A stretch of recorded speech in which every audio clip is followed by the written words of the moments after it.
How to fix FragPunk not starting or launching on Steam. In this tutorial, I'm going to show you guys a few methods to fix this problem. So the first thing you're going to have to try to do is click on the Manage option at the settings icon. So tap on the gear icon, then go to Properties. Now, once you open it up, you're going to have to go to General, and then on the Launch option, you're going to have to force to launch the app. So you can do that by typing in -dx11 and it's going to be saved automatically, so you can just close it out and try to start the game again.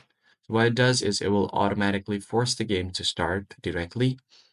The next step is to go to the settings menu again, go to manage, and from here you're going to have to try to run the file automatically. So you're going to go to the file location and then right click on the file, run as administrator, and then you should be good to go.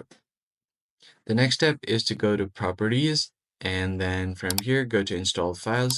So the last step is to check the verify the integrity of the game files. See if there are any errors or problems with the game files that is installed on your PC. And once everything is good to go, you can start playing the game. That's it for this video, guys. I hope it was helpful. I'll catch you guys on the next one.